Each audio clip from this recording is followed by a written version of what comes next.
New Thought Media Network.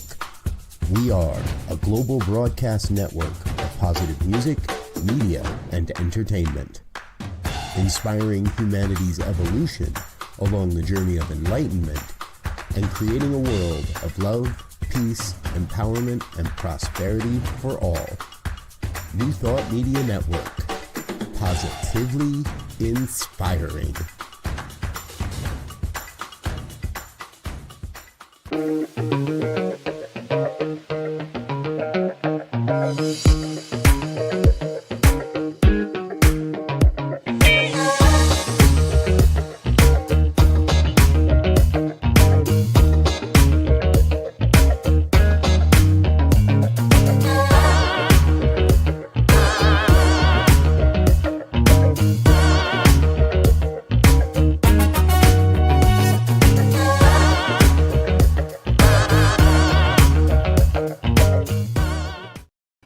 And hello again, dear ones. Dr. Robert over here. Rev Z right here. And I'm Rev Martine. And hello. This is New Thought today for May 20th. Oh my gosh, it's almost the end of May. May 20th, 2025. Thanks so much for being with us here, folks. We get a chance to connect with leaders and the New Thought folks from all over the movement on this program. And today our guest is Reverend Martine Bernard. So I'm going to let her do a quick intro of herself and share just a little bit. Tell us a little bit about yourself. Yes. Yay infinite. Oh, today's a great day. I like to say that life is good no matter what. I began my New Thought journey by picking up The Power of Decision, which was written by the great Charles Raymond Barker, and at the library when I was 19, and that followed with Louise Hay's book, You Can Heal Your Life. And I said, is there a church of this stuff? Because it was so cool to have come across this positive psychology. I didn't know what to call it, having been raised very Caribbean Catholic. So I am a patient descent and grew up in a pretty religious home. Loved going to church, but felt like something was missing. I wanted to know, how could I change my thinking? And so that's how it all began many years ago. And I've been on the path for a while now. So excited. Beautiful. Well, we're excited to have you here, and we're going to learn a bit more about you and your ministry. And here's the sneak peek, folks. Reverend Martine's bringing a new show onto the network here in just a few weeks. So we've been in pre-production, and we're all excited about that. Yes. But we're not going to talk about that until later, until a bit after. So you said that you found New Thought Religious Science through Charles Barker. Is that correct? Yes, Charles Barker, but it was I didn't really know that there was a church or a spiritual community. I mean, back then everything was called church, and just loved the book. Was searching for more, and happened to pick up Louise Hay's book, You Can Heal Your Life. What's funny about that is that I would go to a wonderful New Age bookstore cafe. I'd go and study there. And on the way to the ladies' room, there was this book facing out that was saying, you can heal your life. And I was like, heal your life? What does that mean? I can heal my life? Isn't my life kind of set with my genetics, with my culture, with the world as it is? What do you mean I can heal my life? So eventually I stopped arguing with the book and just bought it and read it. I was 19. A lot of its concepts were over my head. Well, I should say I was arguing with a lot of it. But one thing that I really got deeply attracted to was this idea that I could create my reality. At the time, and we're talking about the 90s, there was a lot of bad propaganda around Haitians, or there were lots of Haitian immigrants coming to this country, and they were called boat people, the boat people. Yeah. So they were landing on the shores in Miami, they were being sent back. So growing up, there was, Haitians are boat people, Haitians, and then there was also maybe the end of the AIDS epidemic, because that was the 80s, so this is the 90s. So Haitians also brought AIDS. So it was really hard being a young person of Haitian descent. So I felt really bad about myself. And many of my friends would say, don't tell people you're Haitian.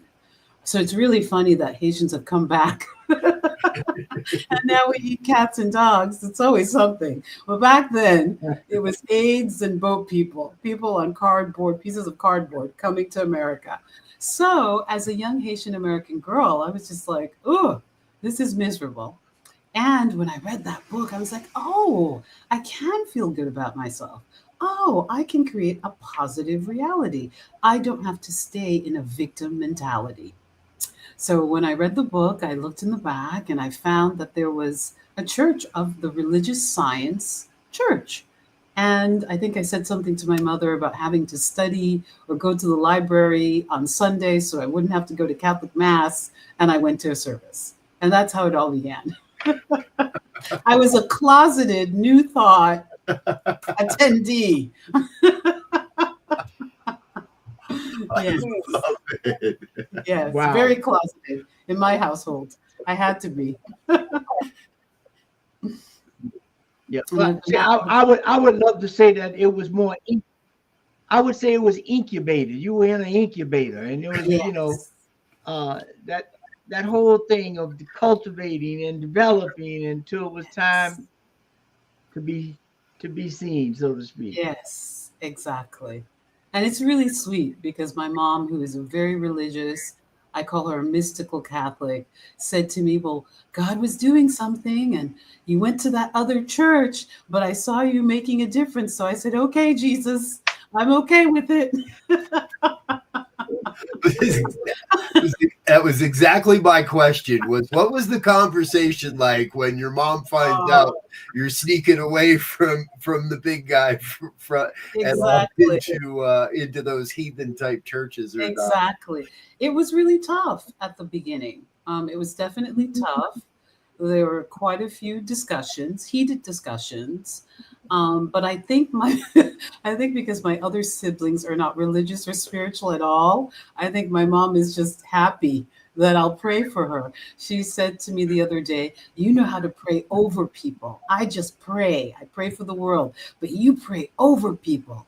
You're an incredible prayer warrior. And coming from the ultimate church lady and prayer warrior herself, that's a big compliment.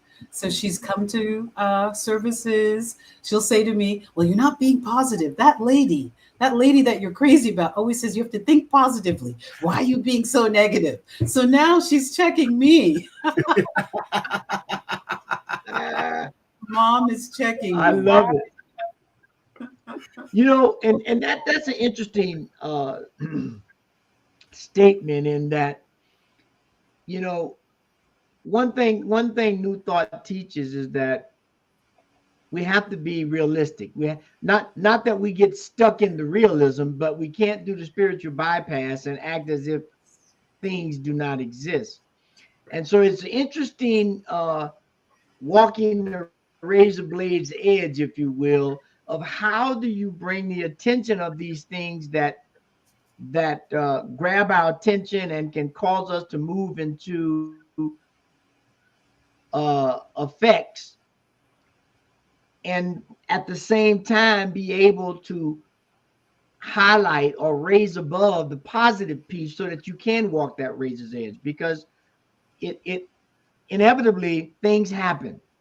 Yes. We're not even going to go into how they happen, but they do happen. And once they happen, we have to acknowledge them, and then we have to deal with them in a positive way and not get stuck in the mire and muck of the thing itself, not God thing itself, but the incident or the experience. And that's a tough charge today, I think. I think it is a tough charge. I mean, right now in the media, Haiti is in a very, very, very challenging state. We don't deny we know it's an illusion, but we always stay anchored in the truth. So we know that what's happening, or I should say, we know what's happening is real. We know that's real. We don't deny the reality of circumstances and situations, but we hold the highest truth. So for me, as a Haitian American, hearing the very challenging, sad stories about the political situation in Haiti, I just always have to stay anchored in, yes, there will be solutions. Yes, there will come a day where justice is served, where hardship begins to dissolve. One of my dreams, and it might be very far fetched, but is getting the Signs of Mind translated into Haitian Creole. Mhm. And some of just the New Thought greats, but the Signs of Mind. I spoke with Reverend Michael Beckwith about that. He was like, "What's your dream?" And he said, that is something that's possible. Mhm. So starting small, so that people, because in Haitian Creole, there's a word that a lot of the more rural people describe themselves as "ti paysan," ti malheureux," little sad one. I mean, that's a literal translation of it. But that's basically I'm a small poor one, or a small Mm. meager one. And even in the language, imagine if people didn't have that languaging as a Mhm. description of Mhm. themselves. That Yeah. alone could begin Yeah. to change consciousness and could Yeah. begin to impact the reality, the daily life of people back home. Just changing language about who Yeah. you are in this universe. And so, reading the Signs of Mind, later the Signs of Mind, but first Louise Hay and The Power of Decision by Charles Raymond Barker, got me thinking about, wow, what language am I using? And one of my favorite ministers, who's a mentor, Reverend Carlos Anderson, always says, "You're not a victim, but you may have had experiences that have victimized you." So we don't Yeah. deny the experience, but we don't take on the Mhm. identity. And so Yeah. that's what Yeah. I experienced in reading You Can Heal Your Life. That my identity wasn't this broken Haitian girl who came from a country that had had a dictator and that was always going through some horrible thing. It wasn't my Yeah. identity. My identity was an ageless, timeless being, unlimited in the cosmos. And if I identified with that, Yeah. my experiences would change. And they began to change. Yeah. Mm. Yeah. But and that's excuse me, that's powerful in that when I look at the BIPOC community, uh, and I think about for most of them, and I can definitely speak for the black and brown to a little more succinctly, but Yes. the culturation, if you will, of those individuals and communities to think less of themselves, to take on titles of meekness or weakness or less than, over generations, it becomes second thought, right? And so, what we learned in New Thought is this idea of change your thinking, change your life. And so when you made that statement about the little, because I think about, uh, some of my older relatives in North Florida who I had a couple of grandparents who were slaves. And I think about how they were culturated and how they were taught to look at themselves and how the mothers were taught to look at their sons and daughters in terms of the role they should play and how they should speak. This teaching has the ability to transform that. Yes. And it is probably a scary notion to some of those that are in power because that could flip a switch overnight. And if that switch gets flipped rather, there's a new ball game going on. And that's one of the things that keeps me moving forward in this teaching is that this has the power to do that overnight. That is so inspiring because you're 100% correct, Rev. You're 100% correct because that's what it did for me. Um, Sometimes I get my Haitian card revoked. Sometimes I get my Black card revoked. Because when you become, when you are part of this philosophy, some people think that you don't take the causes or the problems as seriously. I like to say in my sermons, I wear my race and my gender as a loose garment, not because I'm in denial, but I just can't buy into the identity all the time that I'm limited by this box that says that I'm a Black woman, immigrant descended from a country that is just constantly having problems. If I identified with that, for me, that's a limiting concept. I'm more than that. And it doesn't mean that we don't stand up for injustice or protest or sign petitions or do whatever our hearts calls to us to do in the face of oppression or injustice. But I get very cautious of overly identifying with, for me, and I know that many people may have issue with this, but I don't overly identify with my gender and my race. I know that I'm a soul having a human, incarnation. And I've chosen the flavor. I decided to, and I like it. I enjoy it a lot. But is it who I am? I'm going to shuffle off this mortal coil, let go of this vehicle at some point. So I try to stay anchored in the truth. And what I've found is that it's helped me to experience a lot of joy, a lot of prosperity, creativity, well being, and peace in my life, and higher self esteem as well.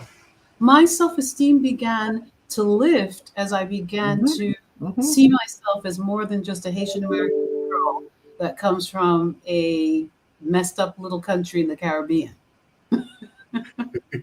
Yes. Yeah.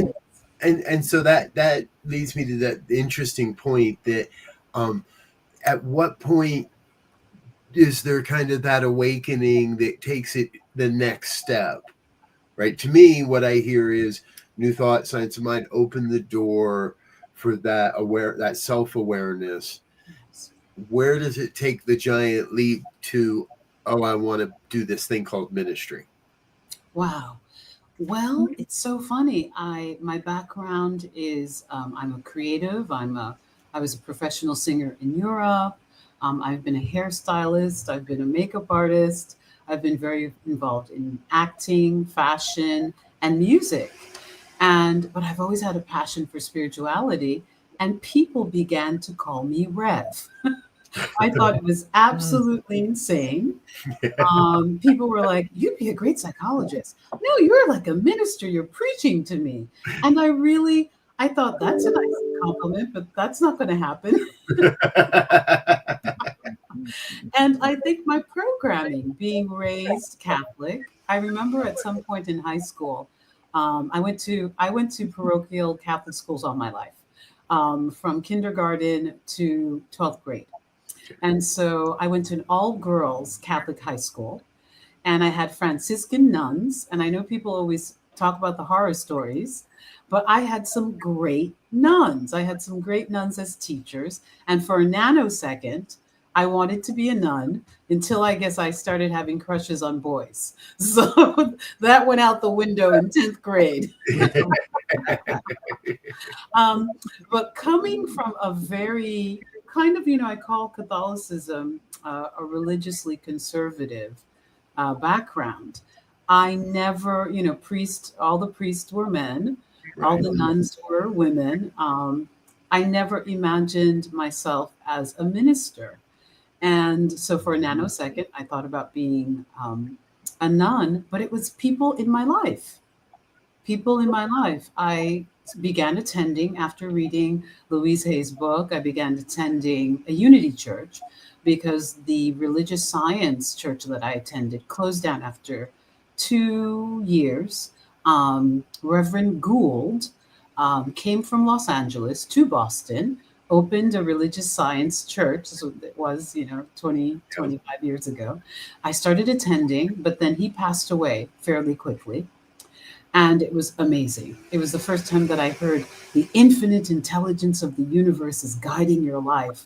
You're a co-creator with the infinite. I was like, I'm a co-creator with the infinite? Wow, that sounds amazing.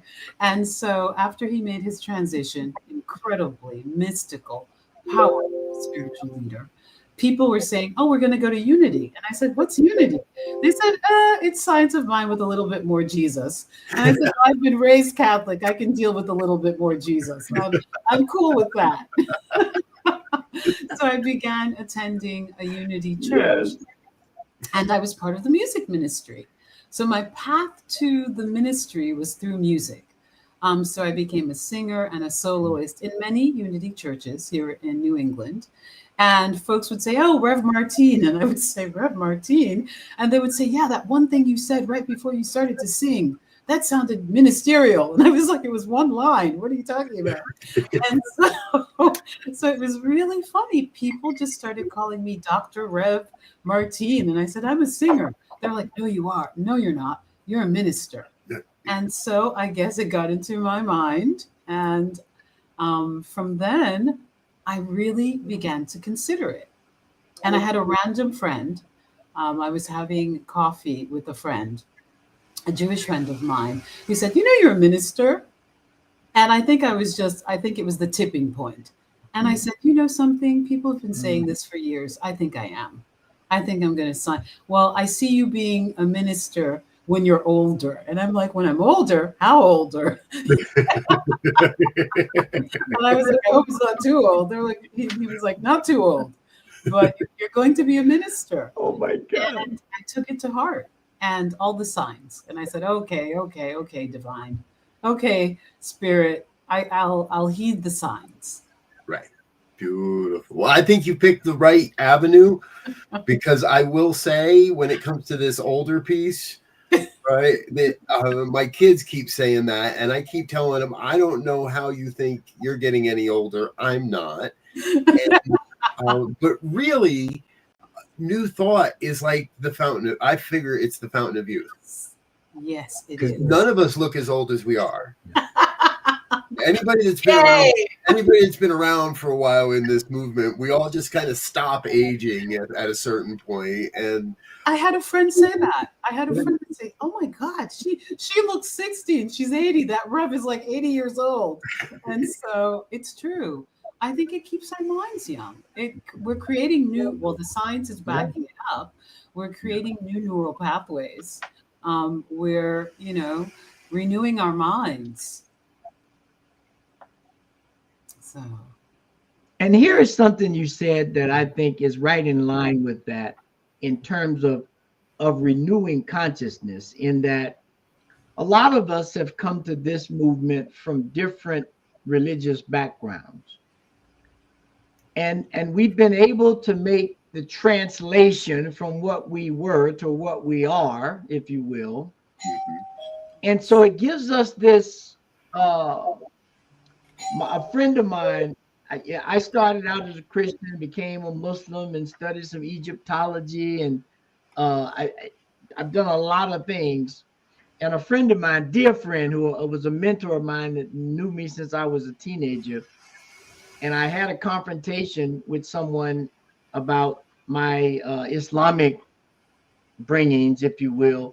And my friend said, well, don't worry about that, because what you are a multilingual New Thought minister. Yes. And that idea of multilinguists, to be able to take a principle from New Thought and relate it to Christianity or Islam or Egyptology or anything else at a real point, not at just an academic point, but at a lived point, allows people who feel like they're trapped or lost to expand, to recreate themselves, to reimagine themselves, which is exactly what this teaching does. Because Ernest Holmes says, I didn't come to start a new religion. I came to highlight the golden thread that runs through it all.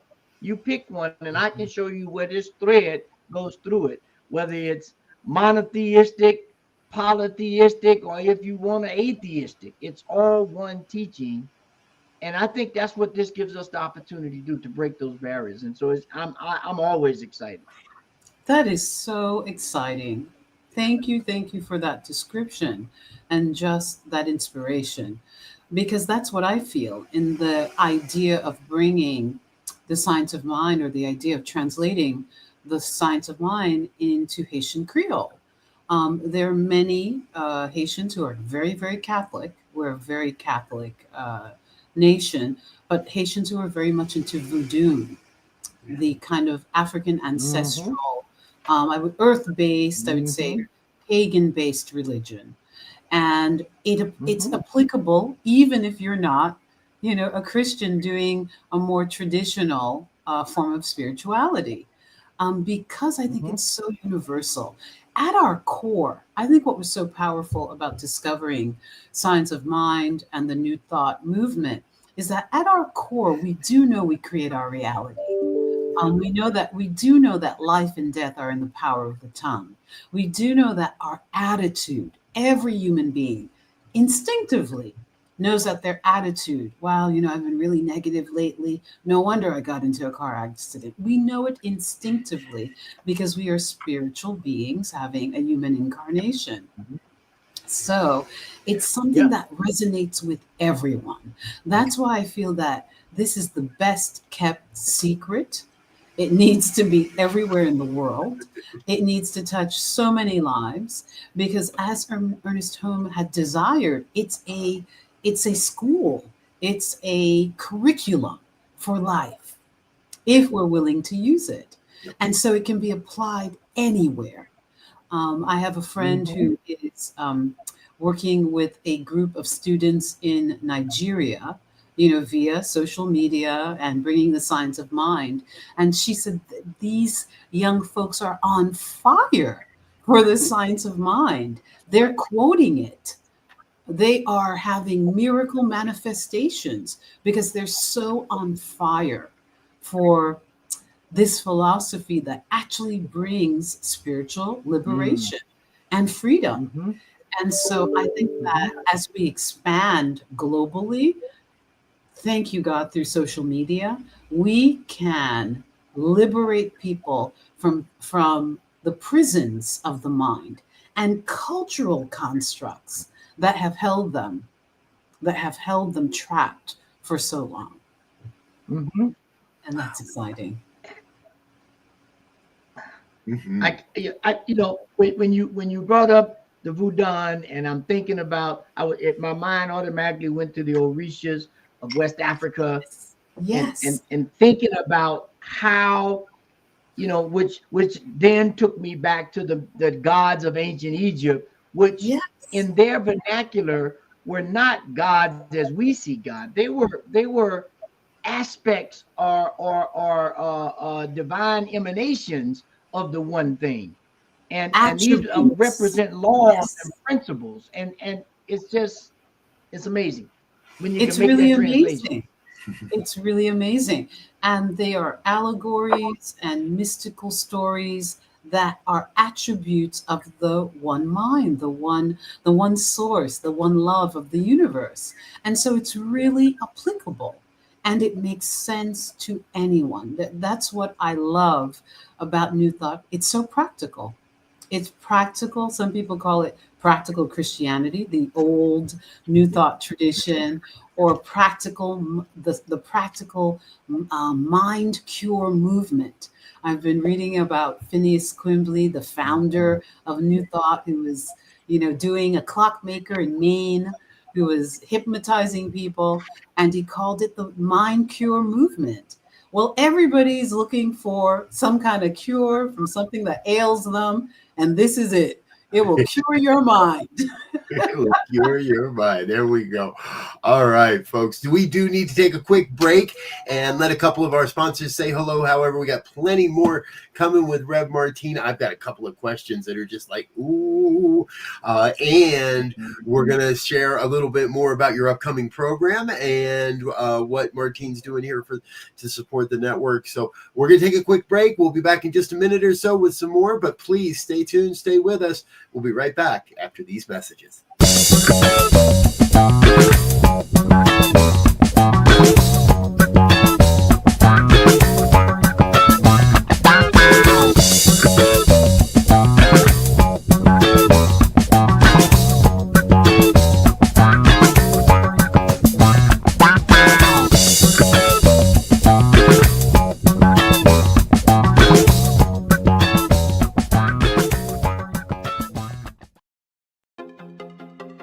Welcome to the Convention of the Americas 2025, Rising Together.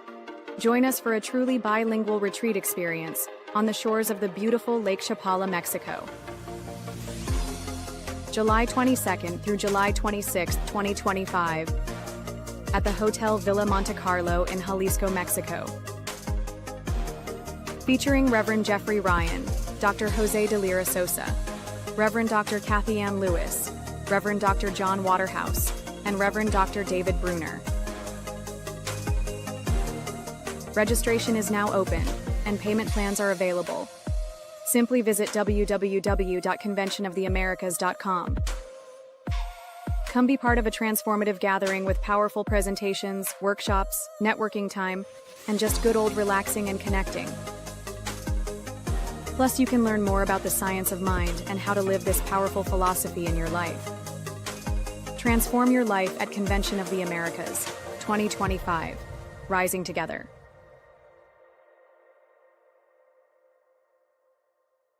And we're back with more of New Thought today here on the New Thought Media Network. My brother, Reverend LZ, and I, and our special guest, Reverend Martine Bernard. And all this talk, Reverend Martine, really kind of brings me back to a kind of a centralized question that I'm asking a lot is, how much bigger can we get?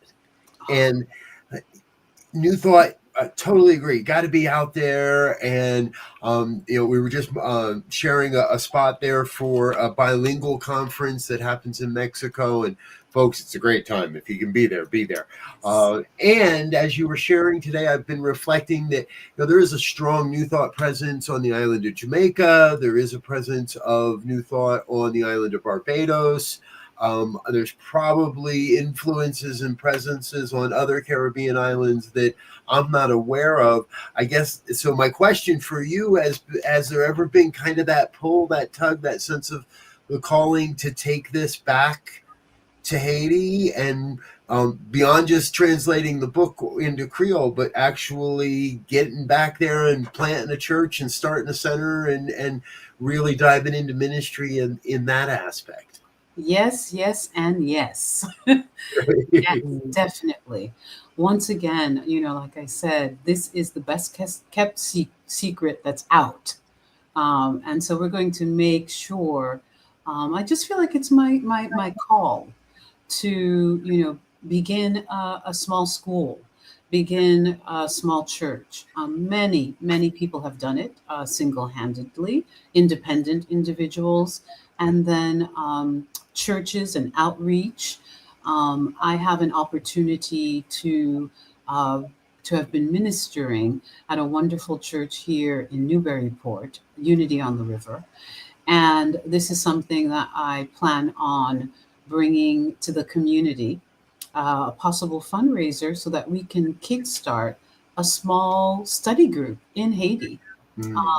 And many people still go. I know that there's a lot of bad news that comes out of Haiti, but people go back and forth very, very safely. I always like to remind my American friends, it's kind of like, imagine if one particular area that was having problems in America was the only place broadcasted that they only spoke of. We know that there are places where, it's peaceful, nothing's happening. Well, it's the same in Haiti. So only the bad places get the bad news. Yeah. So, yes, taking it back home, bringing it to people. Haiti has a population, 50% of the population of Haiti is under 25. So young people are actually, the first language used to be French. I'm a French speaker. My parents worked for the UN. My mom taught French. I'm a native French speaker. And Creole, Haitian Creole was my second language. But today in Haiti, most young people speak Haitian Creole and English. Because, of course, everybody's on social media, everybody has a device. So it really would be an easy shoe-in to go in and begin to give classes or even talks in English, in Haiti, everywhere, and that you don't have to leave your respective spiritual path.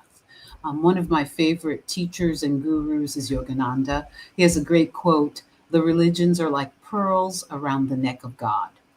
So, and of course, in New Thought, we believe in oneness. And Ernest Holmes' ideal focus was that this would be a teaching tool. You could be of any religious background or spiritual tradition and incorporate the science of mind into your life. You didn't have to leave anything behind, And so I believe that would work perfectly in a place like Haiti. We're not taking you away from your religious or spiritual tradition. This is an addition, in addition to. Nice. Yeah, and we need that so much today, right? Oh, we certainly do. I wanted to just quickly mention also the global South is where it's at. People tend to be very spiritually oriented and open. And there's so many young people. I think Africa is 50% the population of 50 billion people. There are lots of people there. I don't know how many million are really open to the new, to the cutting edge, And I think it's time. Our time has come for this movement. I think we can expand globally very, very easily. Yes.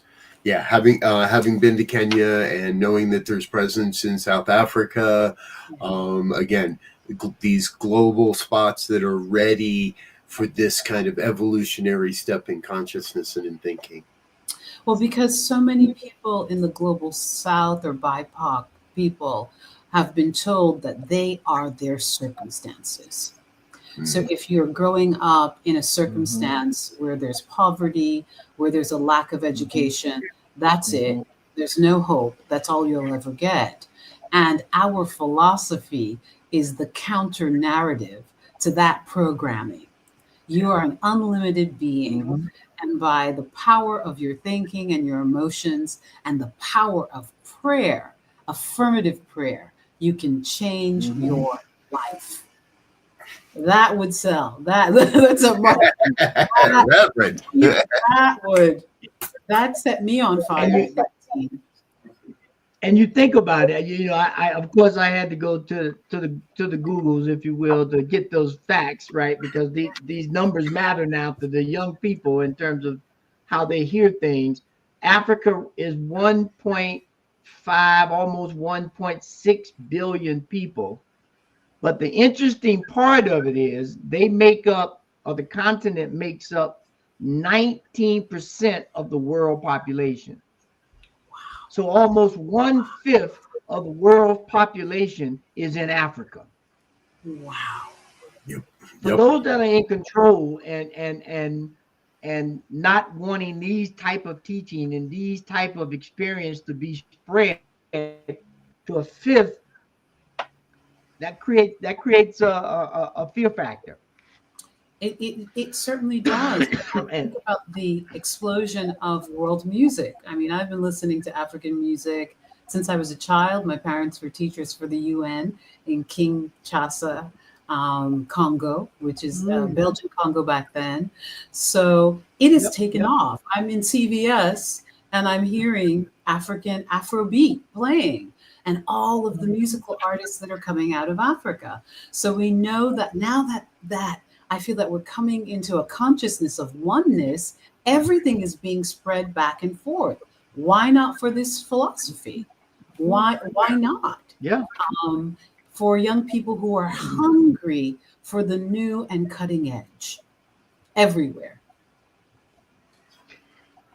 And you being a musician, a professional musician, I'm a has been, high school musician.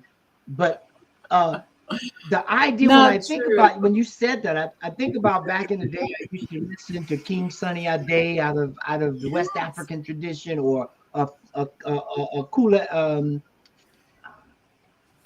Kula, what's his name? Oh, Fela. I forget his name right now. Look at Fela Fela. Kuti, Yes. Nigeria. Fela Kunte. Yes. Imagine this message over top of that music. Yes. This is real. This is Next this level. is not just potential. This to me is reality, because social media has connected us. And a lot of the young people, or people in general, I would say modern folks today, want something that's more progressive. I always say, not throwing the baby out with the bathwater. I loved going to church. I've always been a spiritual person, but I needed more. And the more I needed wasn't for me to love Jesus more. I love Jesus, I love God, but I'm still sad. I just went to church all day and I'm still feeling like a victim. What's missing? And we spent hours in church. Some people would bring snacks. 4 hours. Haitians do 4-hour church from 10 to 2 p.m. So with all of that churching, I was still sad. I was still depressed. I still had low self-esteem, and I still felt powerless to my circumstances. And I think that that's many people today. And so the science of mind and new thought to me is a bridging of both of those traditions with positive psychology. And science is now proving everything that we new thoughters have been saying for a very long time. They can even test it in brain waves. And the parts of your brain that light up when you're coming from fight or flight, that's the amygdala, the lower brain stem. When you're coming from positive thinking, critical thinking, that's the frontal cortex that lights up. So there's science to prove this now, something that the ancients were saying forever, and what we've been saying in our spiritual tradition. We have reached that point. Yes. Where science and spirituality are walking hand in hand. Yes, they truly are. We do say that on this program quite a bit. Quite a bit. It's facts. It's facts. So this makes it attractive. It makes our movement very attractive. Yes, exactly. I'm just thinking that, just looking at the numbers, 1/5 of the population south of the equator, right? And we know that the numbers wise, we don't even need everybody to believe. We just need to get to that tipping point in consciousness where this becomes the prevalent thought pattern. And we see that happening in North America a little bit, in specifically in Hollywood and in the entertainment industry, and more. It's hard to turn around and not see the new thought message in popular culture, in television, in movies, and coming out of actors, out of actor. And I mean, look at McConaughey. I was watching. I shared this the other day. I was watching a series of Tony Robbins things over the weekend, and Matthew McConaughey is part of it now, and he's talking and he's sharing, and somebody in the chat box is like, why doesn't this guy have a church? And I'm sitting there going, because we've got it. And like, tell me where you live, man. I'll tell you where there's a church that's saying exactly the same thing these guys are saying. But I think the bigger thing is, people have outgrown that old method and that old concept of church, and it's got to take on new form. And that's what New Thought Media Network's about. And I don't want to lose sight that you have a show coming up. Yay! To premiere a program with you, Rev Martine. And before we run out of time today, we're having a great conversation. Yes. And I think this is perhaps one of the more creative names we have come up with.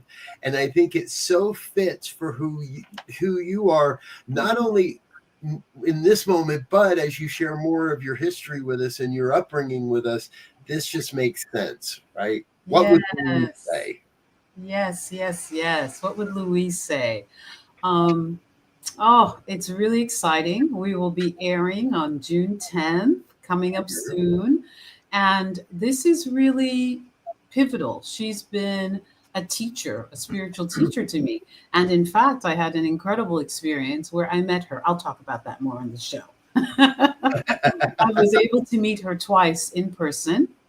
And it was just, there are no coincidences in the universe.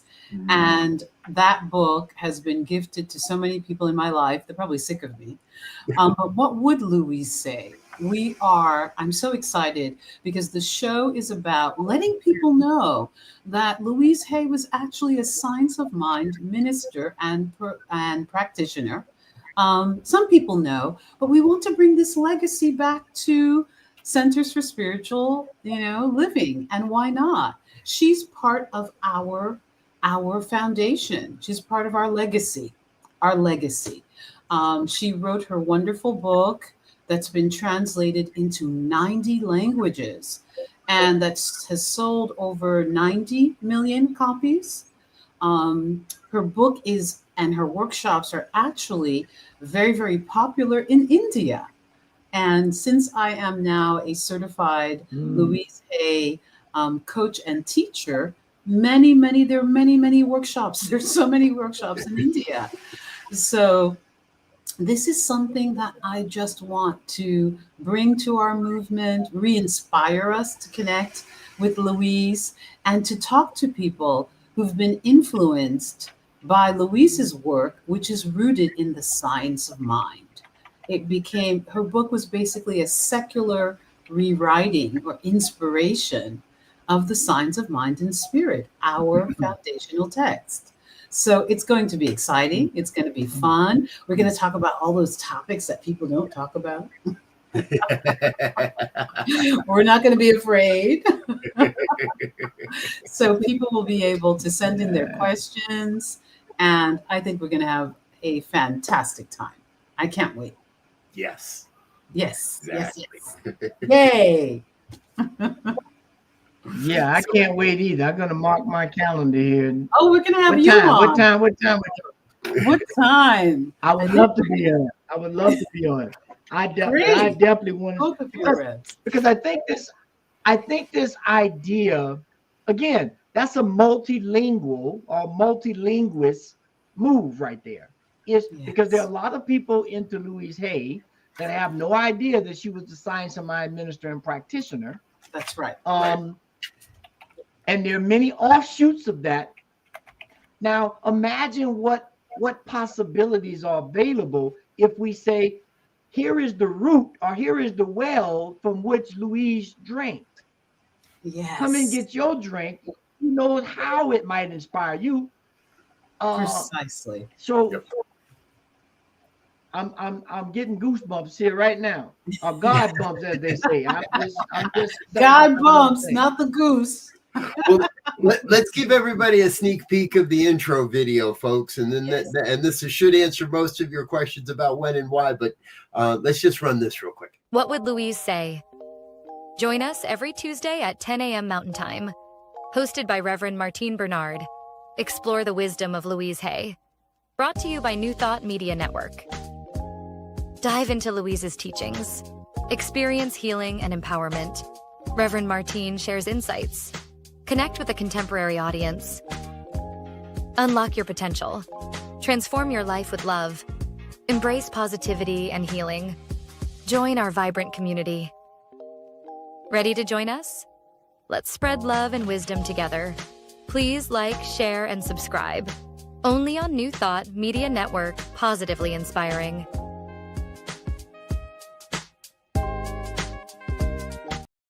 Oh yeah, that's definitely the draft edition of that video, though. I need to update the That's last so scene. fabulous to me. It looks great, Rev. Well, and there's something in there that has been special in creating this program with you and helping to nudge this along. I don't want to take credit for it, but because the idea has been yours all along, and I realized this recently. There's a whole new language out there these days that I don't understand, that I can't speak, but the young kids can. The generations below, younger than I, can speak that language and understand that language. And I saw this really great video the other day. It was an older guy, and he came into a speech and used all the terminology of all the like inner millennial lingo to give his speech. I didn't understand a damn thing the man was saying. But every kid in that high school auditorium was rolling in laughter. We're getting up and high-fiving each other. We're jumping up and down like it was a comedy show on a rock comedy show type thing. And we have to be able to begin to translate to a younger generation. Yes, we do. I also saw a stat recently that under 15, our country is predominantly illiterate. Under the age of 15, we are functionally an illiterate society. Our kids are not learning how to read because of devices and video and TikTok, and everything's audio input and visual input anymore, that kids are starting to lose how to read. And I don't want that to happen, but it does directly point to it's going to be harder and harder for a 17, a 15, a 19-year-old young girl from a nation that gets picked on to find this work if we have to rely specifically on the written word and on books. So what you're doing is bringing this into a modern vernacular, a new language, a new way to share this imperative work. It doesn't require us to sit down and start telling people, okay, turn to page 53, go down to paragraph 4. Well, that's what the New Thought Network is doing. Thank you for your vision, for keeping a vision alive, and for putting out shows, and for supporting this idea. I think that's what's so remarkable. And that's the way we're going to have to do it. It's going to have to be bullet points and getting it out through social media. Yeah. And I think, again, and I'm on this multilingual thing. So please. It is. It's about being multilingual. That's right. But I thought about, like, my daughter is a 4th grade teacher, and she'll be working this summer on developing or enhancing a curriculum, a reading curriculum. Because as we said earlier, we have the science now. We know that when I speak, a certain part of my brain lights up. When I view something, another part of my brain lights up. When I read something, both of those parts of the brain fire, because when I'm reading, I have to create a visual image of it. When I'm reading, I hear an audio. Even if I'm reading silently, the vibration of reading those words are being emitted. And so that's why, from the basic language of teaching, you learn better if you hear it, read it, write it, and say it, right? Your memory of the fact gets enhanced by each one of those faculties that you use. And that's what it means to embody something. Yes. So that when I see a vision, when I see something, it automatically triggers a whole thing. Or I hear something, it does a whole thing. And we have to begin to look at when science and spirituality walk hand in hand, from the visible into the invisible, because that's what we're dealing with now. That's what these principles are. Invisible principles that must be activated consciously, because they're working regardless. But when we do it consciously, it all works at a fabulous rate. And so I'm excited. If This you is can't hear me say it, you know, and it is exciting. But what you said, it's working anyway. And I think that that's like the fine print. And it was working anyway in my life as a young immigrant girl being raised in this country. But I didn't realize that the fine print or the subtle message was victim, impossibility, that's not going to happen. But and so it's a message that I believe could resonate with all young people, because young people look at this world and get freaked out. They're like, oh my God, how can I be here? What, how things aren't going to change. And so this philosophy is all about holding the vision and eventually embodying the vision. Embodying the vision for your life and for the world. Yeah, and that's something that Louise was able to reach people of all walks of life, all genders, all globally.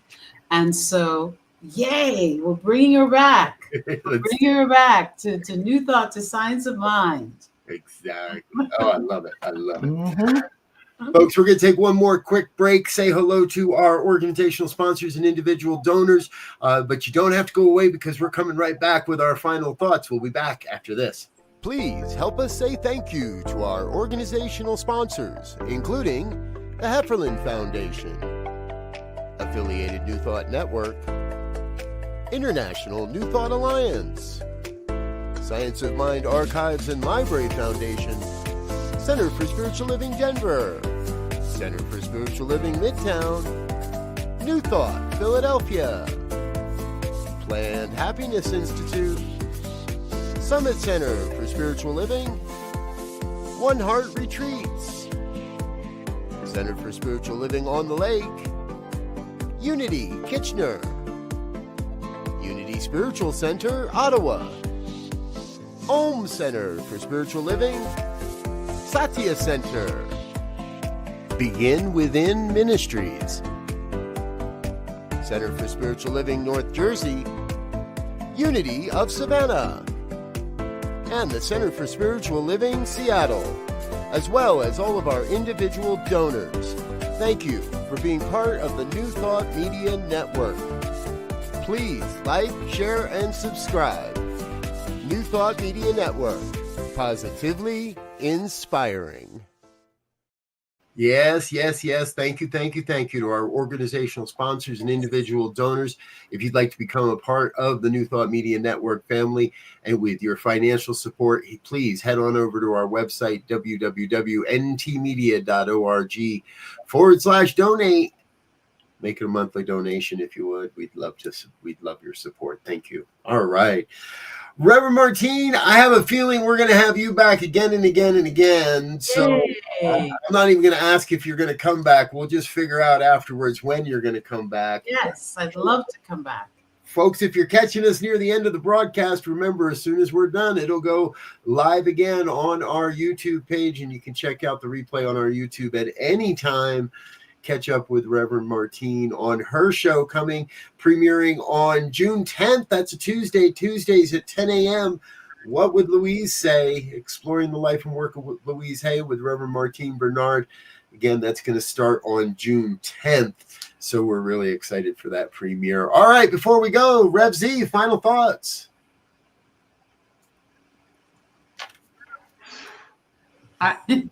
Excitement. My final thought is excitement. Because I can't put what I'm feeling into words. So I'm just going to say final thoughts. Be excited about life and transformation and plugging into the source of life so that we can do this work that needs to be done. Beautiful. Yes. Thank you for that. My final thoughts are, life is good no matter what. So whatever your circumstances might be, wherever you are, whatever your neighborhood, if you're a young person, whatever your neighborhood might look like, and your experiences up to now, when you begin to declare and you look for that goodness in your life, you will find it. And the more good you find, that will be an energy. That will be the fuel for the possibilities that can manifest in your life. You are a champion. Don't give up. Don't lose hope. You have important work to do in this world, and your thoughts are powerful. Become aware of them and shift them. Every moment, just shift your thoughts. At 19, I realized I wasn't a victim. I was victorious, and I could have a beautiful life. And that's possible because life is good no matter what. Yeah, Reverend. Yeah. I gotta make my way out there. Come watch the show. And come watch the show. There we go. I gotta make my way out. I got to make my way out east to come see you preach some morning. So, Yes. Folks, I want to thank you for being a part of what we're doing here.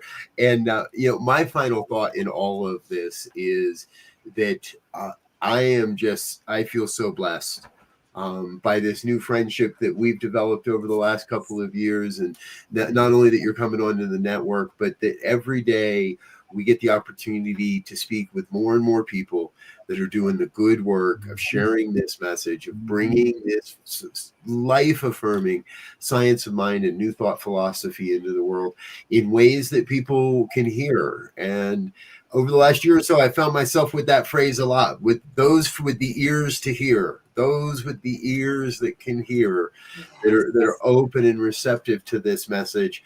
And so I'm just blessed because I get great friends like both of you two to play with all the time, and that's a good thing.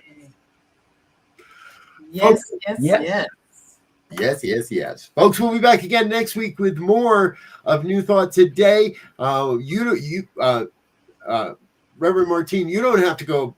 Don't have to go away because we've got the after party after this. But everybody else, party hardy. Everybody else, we're going to get out of here and let you get into the rest of your day, and look forward to seeing you again real soon. Until then, we wish you blessings. Bye, everyone. Bye now. Think a positive thought.